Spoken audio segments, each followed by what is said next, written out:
Thank you. Now the next session is, the moderators are Dr. Surya Narayan, Dr. Raj Kumar and Dr. Nilin Shah. I would request the first speaker, Dr. Rajesh Malhotra, to come up. Good afternoon. I'm going to talk about the complex and dense topic of kinematic alignment versus mechanical alignment. So I'm going to talk about why there was felt a need to change from the mechanical alignment to kinematic alignment and whether it's the holy grail which we have now found. But before I tell you what has changed, I'll tell you what has not unchanged, and that's achieving an ideal alignment is more like a miracle considering the number of things which can go wrong during a TK. And we also know, and beyond doubt, that malalignment is one of the most common causes of failure, which causes polyethylene wear, and that giving rise to failure, and sometimes the loosening of the components. And it is now known that if you have as much as 3-degree variation in angulation, this can change the pressure distribution and total load in both the compartments of the tibial component. And this is a classic paper by Merrill Ritter which showed that the ideal alignment is between 2.4 to 7.2 degrees of valgus, and the varus knees failed by tibial collapse and valgus knees failed by the ligament instability. And in a follow-up of 15 years, it was shown that if you were within 0 to 3 degrees in the mechanical alignment, there were improved survival rates. And the moment your tibia went beyond 3 degrees varus, the rates of failure were catastrophic. So that is one thing. And second thing which has not changed is that you have been trying, and all of us have been trying to achieve these alignment goals, prevent these catastrophic failures. You have seen an example of the ortho-align this morning, the surgery, the various kinds of navigation which are available, which can be of different types. Or we have had a thesis comparing the console-based versus the accelerometer-based navigation.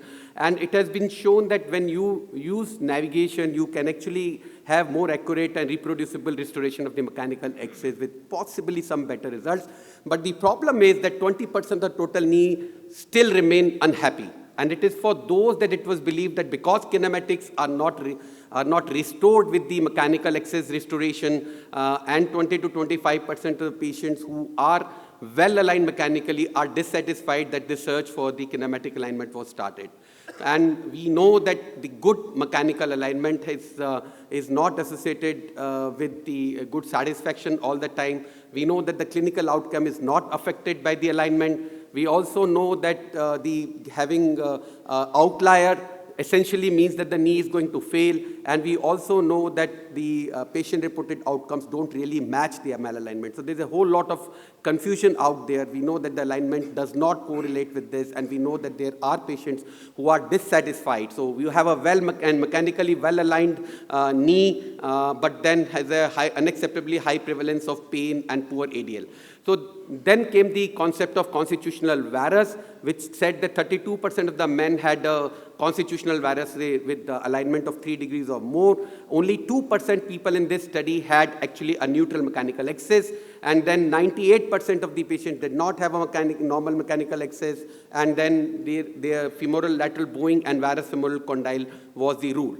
And then when you have remaining varus alignment, it is not necessarily incompatible with very good function. This is one of our own patients at 12 years, and you can clearly see it was a varus malaligned thing. So the new concept came because possibly cannot be one ideal parameter for all, and one size cannot fit all. So it was an individualized alignment compared to mechanical alignment, where you have the same goal for all patients. On the other hand, the kinematic alignment had individualized goal, and that is the premise is to replace the worn cartilage, restore the pre-disease alignment, and align the TK around kinematic axis, but it is still a controversial topic. The mechanically aligned knee, the flexion and extension gaps are equal and rectangular, whereas in a kinematic aligned knee, in flexion, there is a lateral opening of a couple of millimeters, so it's not exactly rectangular in flexion. So in order to achieve this kinematic alignment goal, you try to achieve the native tibial and femoral articular surfaces achieve native knee and limb alignment and try to restore the native laxities. And this is how it is done. You have a cylindrical axis around which you want to restore it, and it has been shown in this paper that it is possible to do so, and you can also do so with the single radius femoral component. But the problem is that in cases of severe deformity, as we have in India, it may be difficult to do these kinds of things. The second thing is, in all patients with constitutional varus, what matters is the orientation of the joint line. So you may have a constitutional varus, but if your joint line is horizontal, then the joint will not fail, and then the patient will also not get osteoarthritis even if it is constitutional. There have been a lot of papers which have said that in the kinematic alignment it's possible to have a horizontal joint line, and that's what leads to better results. I'll just take 30 seconds more. And these are the various studies which have shown that the kinematic alignment is better than mechanical alignment. And that is actually, again, saying that the residual varus alignment may not actually be bad. However, when you put the tibia in varus, there could be internal rotation of the femur. It could create problems with patellar tracking and could cause shear stress on the cement. And these are the papers which said it's difficult to achieve, and then all the patients which are treated with kinematic alignment may not be necessarily better.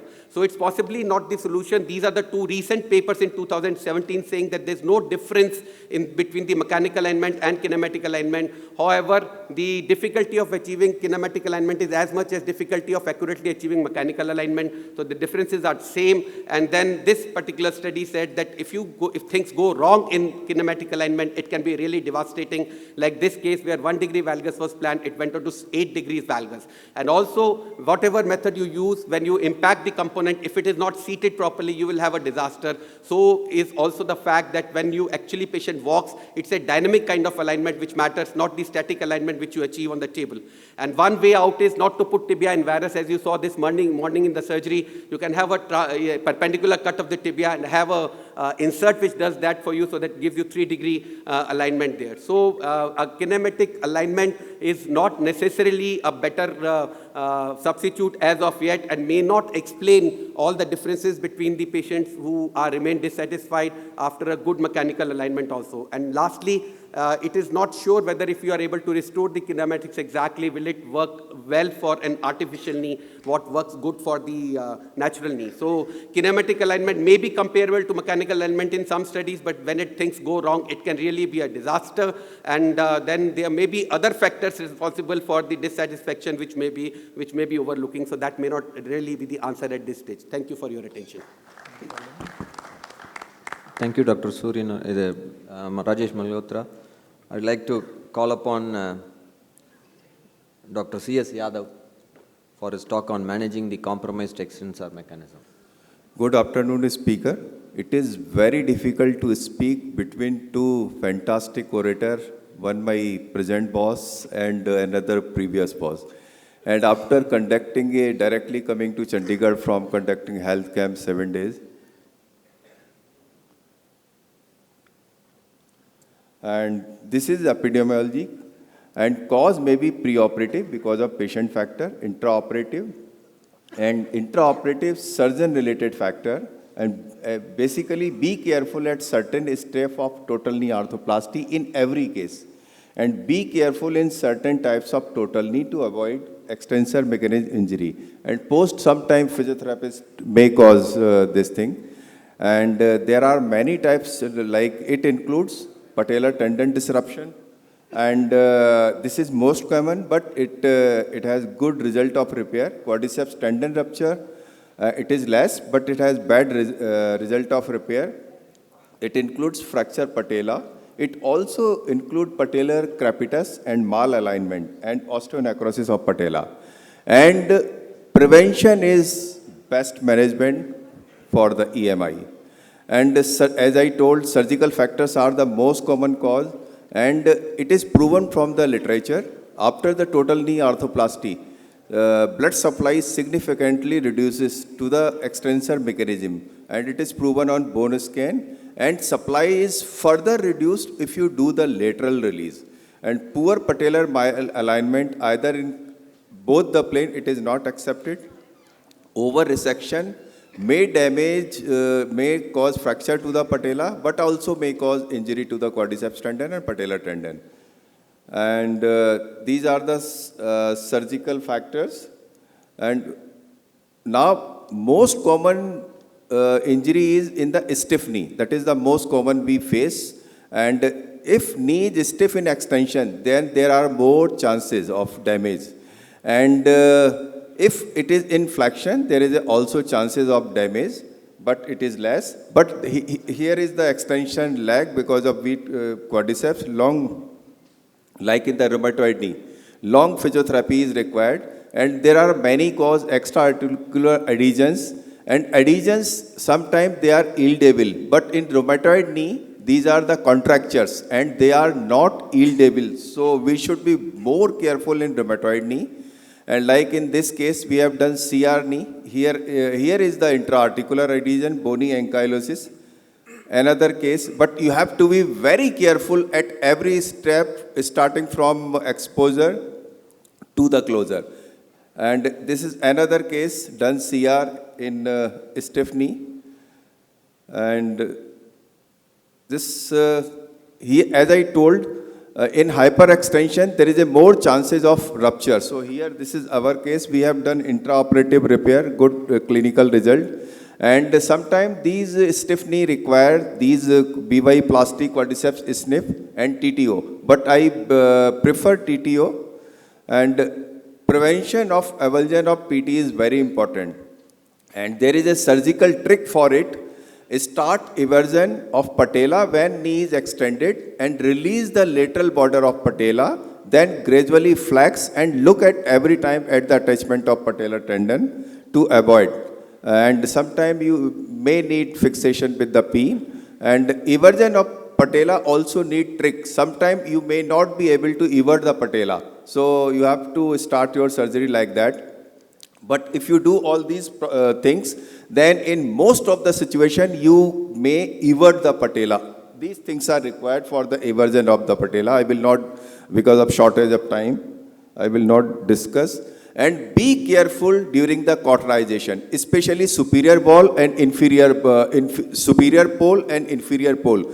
Borders are okay. On superior pole, you may damage Q tendon. Inferiorly, you may damage patellar tendon.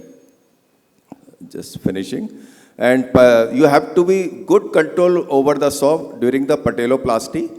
And rupture can be easily find out. And in the intraoperative rupture, repair then and there. No augmentation is required. Late rupture require augmentation. Like here, semi-tendination with staple was used in our case. So another case.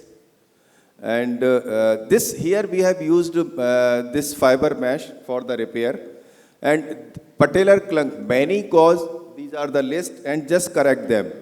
Mal tracking, it is common in old prostheses in certain knee because they have poor that trochlea, but newer all the prostheses they are good. And PS knee, it is more common, and this is the management. So just avoid the cause, you will avoid the injury. And risk of fracture of patella is also very common, when, especially in rheumatoid, when we are doing resurfacing. Central back patella, and metal back patella, long list is there. And just avoid all these things. Avoid all the, like here component is in flexion in, so avoid all these things under resection of entire compartment. And this is, and osteonecrosis is also very common. And just be careful during the release. When you do total knee arthroplasty, you take all the arteries gone except superior lateral genicular. So you have to be very careful. This is our way of lateral release. I do it from the outside. So it is more biological, more effective. And TB knee is also a problem. So prevention is best management. Prevent EMI by excellent surgical technique. Be careful in stiff knee, and intra-op repair has best result, and augmentation is required in the late ruptures. Thank you. Thank you, Professor Yadav. If I could ask Professor Suryabhan to give a talk. The topic sounds very interesting. Show spoilers. Knee and hip replacements.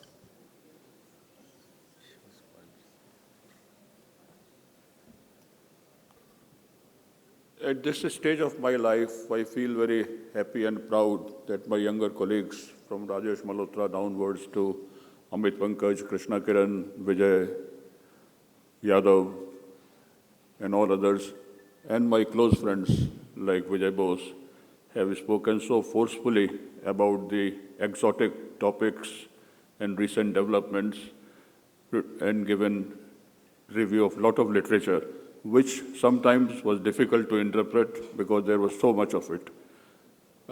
I thought I'll keep the matter simple, and it is meant for very beginners to take care of what can go wrong easily without their knowledge and spoil the result.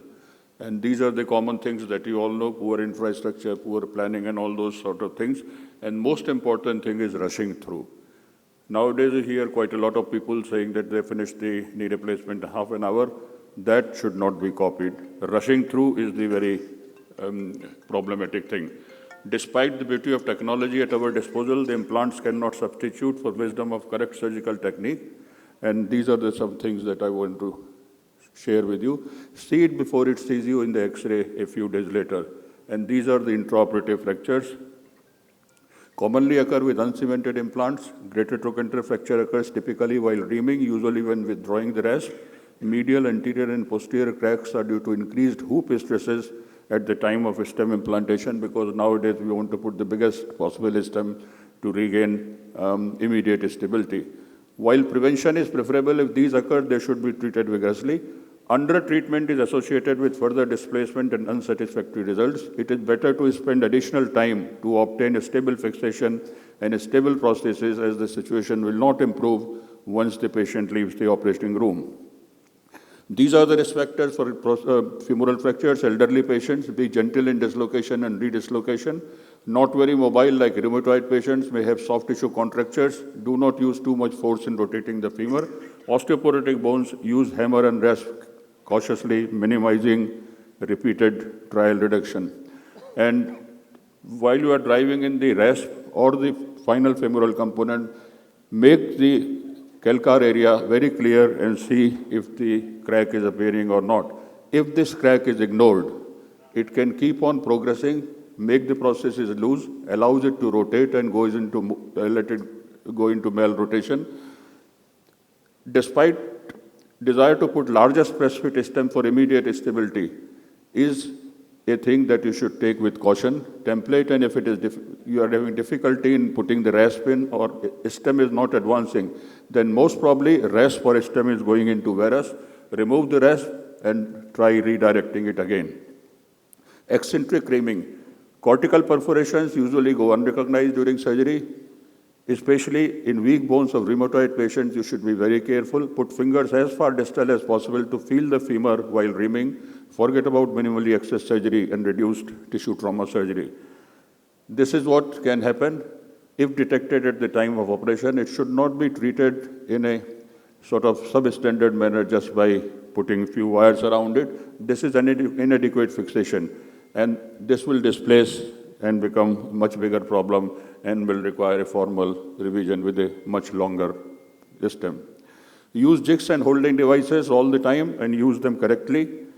And femoral notching, we all know, should be avoided. And intraoperative femoral condyle fractures can also occur if the devices are not used properly. Careless heroic impaction of the femoral component can cause a split in the femur, which may be difficult to see, but it is there and it can get displaced and become a bigger problem. In weak bones like osteoporotic bones and patients who have not been walking for a long time, don't hammer the femoral prosthesis all in one go. Do it slowly, remove the cement, press it again, remove some bit of cement and press it again. Do it in 3 or 4 stages to avoid heroic impaction. Angular insertion or removal of femoral component may cause fracture. Use the trial component and extractor with slap hammer to direct the force in the long axis of femur. And see this thing. The implants, femoral implants which don't have pegs, tend to go into severe flexion if you are not holding it in the proper device and using it properly. So much of flexion has occurred, and it was not noticed at the time of operation. On tibial side also, while trying to put the trial component or the final component, you could go into slightly wrong direction and fracture the femur, and this becomes a bigger problem, needs a full-scale revision. Small cracks on medial side especially, if you look carefully, you will be able to see it. Pay special attention to these small cracks. If a small crack has appeared, take it seriously. Don't think putting 2 screws and allowing the patient to wait full weight bearing will take you out of the trouble. And if this is done, patient must be off weight bearing, usually in a plaster slab, so that the fracture has time to heal. If that is not done, the implant will keep on shifting and it will need a formal revision again. And these fractures should be treated very carefully. You have to redirect the stem and the device very carefully inside. Ideal would be to expose the side of the fracture so that you are feeling the bone all around it. Fracture from infection of femoral stem, don't try to use too big a stem, as sometimes is recommended in the Western literature. Next is anticipate before it bites, hematoma and effusion. Chemoprophylaxis is commonly used now, and this itself or the improper hemostasis at the time of operation can lead to hematoma. If you see the hematoma, this can produce problem of stiffness and also the infection. It should be surgically drained. And serosynchronous discharge in early postoperative period is a warning sign. Ignore this and you will be in trouble. And this is another entity on anticoagulants, platelet factor defect, extensive hematoma, and this needs entirely different approach of single donor platelet infusion, and Dr. Rajesh Malhotra had written a wonderful paper about it. Surface temperature can remain a little elevated after total knee replacement. Knee surface temperature will settle gradually. In the initial period, it may remain a little elevated. Patients may be worried, and especially the physiotherapist will keep on telling the patient that knee is warm, probably infection is occurring. That is not the case, but keep the patient under regular follow-up. And be careful that infection, hematoma is evacuated early, and early sign of infection is taken care of. Otherwise, you will end up into these sort of serious problems. Chronic repeated infection, even without leading to wound dehiscence and all those sort of things that you saw in the picture, occurs in rheumatoid patients. Non-specific synovitis can also cause it. Metal sensitivity, particle-induced ice, and a lot of things can cause it. But problem is, repeated effusion, chronic effusion are a dangerous thing. If it keeps on getting worse and worse, the whole knee will become unstable and it will dislocate. And it will need a hinge knee to settle. Other thing you should remember in previously operated knees, multiple arthroscopies, HTO, proximal tibial fracture, badly eroded tibial and femoral condyles. Ligaments are often not normal and may have been damaged by mechanical abrasion, infection, or malalignment. Post-operative loose TKR is a prototype of this. Do not try to improve this situation by reoperating and putting a thicker poly. If you put a thicker poly, tensioning such a knee with thicker poly will further stress the damaged ligaments and pericapsular tissues excessively and will produce what is known as a joint jack phenomena. And this is, knee feels tight and painful, leg is lengthened, patella baja occurs, and this is one extreme example of joint jack phenomena. You can see the size difference in the shoe wear. So much of the lengthening was done. These are the patients who will need a revision to the hinge implant. Dislocation of arthroplasty has been talked about. Higher dislocation chances are there in femoral neck fracture, proximal femoral fractures, non-union, avascular necrosis, rheumatoid arthritis, development dysplasia, stiff and fused lumbar spine. All those things have been partially discussed, and I will not go into those details. Risky preoperative diagnosis, especially in fracture neck femur. Proposed explanation is that these hips lack the stabilizing capsular hypertrophy and fibrosis that will occur in osteoarthritis.